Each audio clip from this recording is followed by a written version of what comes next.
Hello guys, good evening, or should I say morning, because it's 2 a.m. right now. But we're back with our show, and as always, I'm Nelson, I'm Murdoch. and this is Economics 101.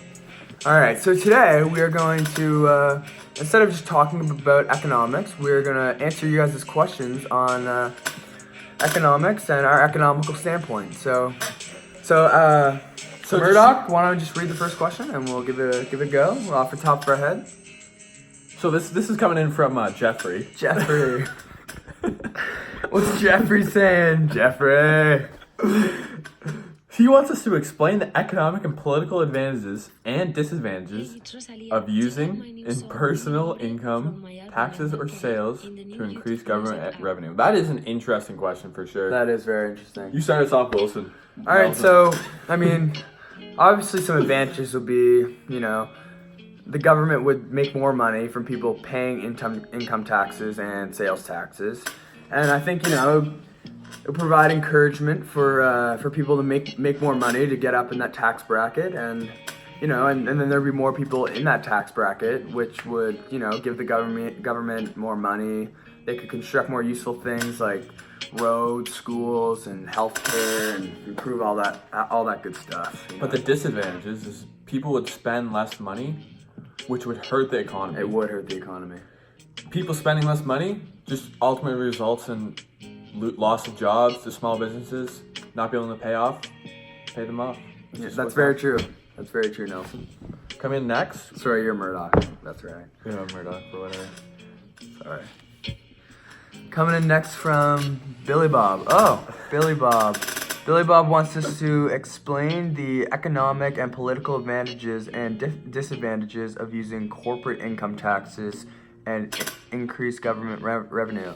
Okay, so another tax question. Murdoch, what do you think? So Murdoch's got the giggles right now. It's all good. So Billy Bob, I think an advantage to your question would be it would higher income higher income tax on big corporate businesses would be good for the government. It would give the government more money to build more things for the public. Again, like I said earlier.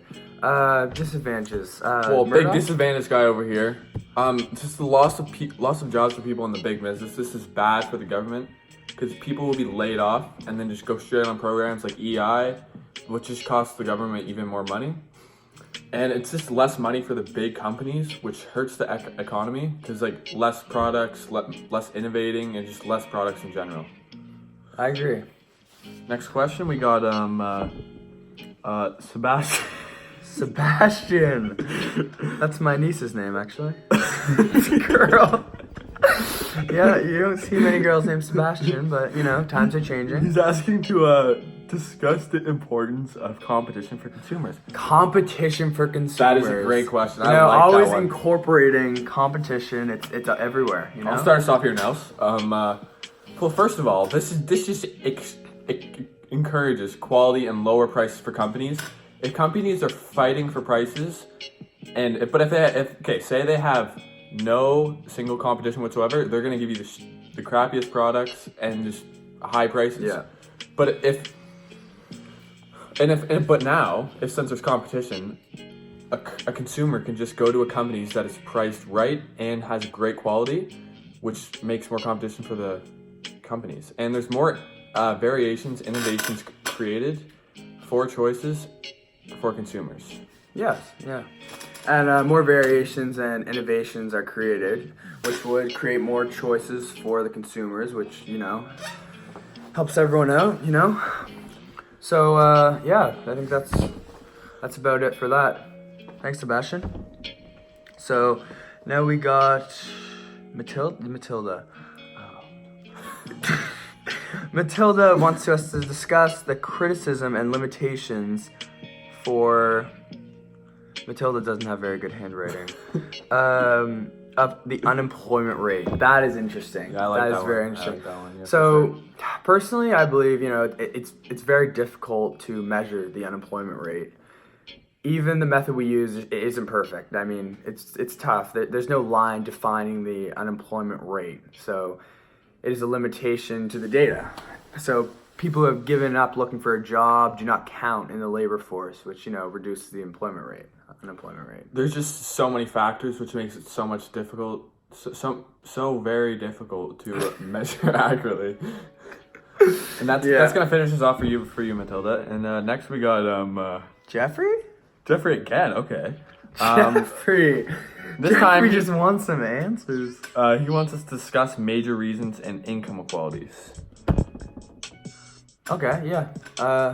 So I can start us off. start here, us Nels. off. All right. So first off, income inequalities. It's a big factor that differs incomes.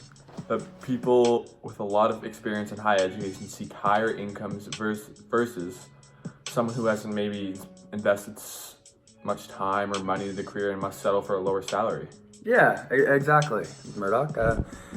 So if you look at certain occupations, it's kind of you gotta have a high education or a specific education to apply, or even to like if you're a doctor or a radiologist, or even in other cases, if you're a plumber or an electrician, you're gonna make more money if you have a lot of experience, which also opens the potential of you maybe starting your own practice, which would eventually you're just going to go higher and higher with the more experience you get, making you more money, which differentiates the inequality of incomes. Thank you, Jeffrey. Next we have Gartholomew. I think it's Bartholomew. Murdoch. No. So he wants us to discuss poverty in Canada. So Poverty. I got some topic. interesting stats just waiting here for you. So first off, we got 16.8% of Canadians. Off the top of your head, wow. Yeah, just off the top Oh, of my I head. remember that from that website. Yeah. I think we were part of that study. Okay, yeah, we got to get it under 10 minutes, so, people live in poverty in Canada, 16.8%. Wow. 5.4%, or even 1.9 million people in Canada live in deep income poverty. That's like deep, like Deep. in the hole. That is deep. So, yeah, obviously there's statistics proving, children born into these families are just, less likely to be well nourished and excel in school, which makes them much less likely to attend post-secondary education in the first place, which, kind of creates a cycle, because then, of course, they're more likely to live in poverty, not having that kind of education. But thank you, Bartholomew. So next we got Jody Jodry. Oh my god. I don't know why she's on our show again. She's so annoying. Should we just skip that question? Yeah, let's just skip that question. Yeah, sorry. Old foe. Anyways, Jennifer, discuss what we can do to limit the amount of poverty in Canada. Poverty again. Okay, so you got some good stuff on this, eh? Yeah. Okay. So first off, I know there's places where we can create jobs, and the way we can do that is lowering corporate taxes. Lowering corporate taxes would help companies pay their employees more, letting the government increase the minimum wage, and increasing minimum wage is downright just gonna help poverty in general because more people are gonna be making more money.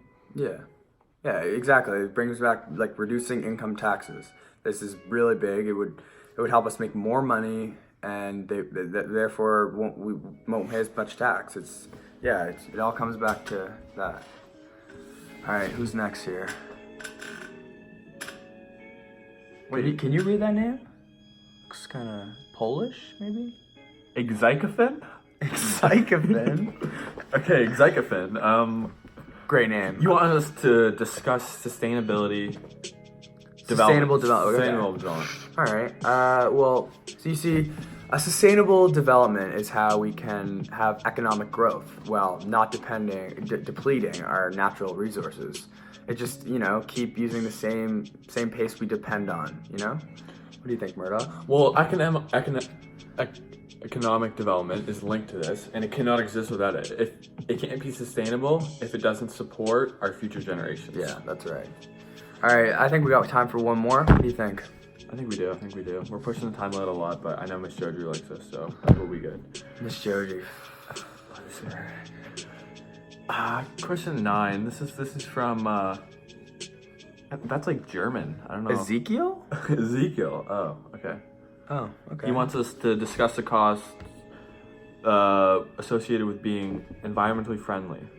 Okay, he wants us to show a graph. I don't know if we have time for a Yeah, graph. we definitely don't have time for a graph. I'm really sorry about that one. Yeah, it's It's getting late. 1:50 frickin' 9 in the morning. Anyways, back to well, if a company wants to be environmentally friendly, which is a huge thing nowadays, it really the cost would really depend on the company and like their methods. So in some cases, they can save money by not having things like straws or reducing the amount of plastic. But in some cases, companies rely heavily on things like that are bad for the environment, which that would make going environmentally friendly very expensive and maybe even impossible for some companies. But why don't you discuss some benefits of going environmentally friendly? Well, it can help reduce the impact on the environment, which is really important, and preserves natural resources. Like, I know A and W's taking a step; they're using like cardboard straws. Like, they don't taste very good, but it's a step. The business can help the environment in so many ways. For example, you can use products that would just rely on like natural resources, like rainwater tanks, solar hot water systems. Yeah. I mean, truly, these companies are saving the environment. I mean, they meet the buyer's expectations. They definitely increase customer loyalty because it helps your reputation and what else? It hit 2 a.m., so that's the end of our show today. Yeah. So I want to thank you all for having us. Thank you, everyone.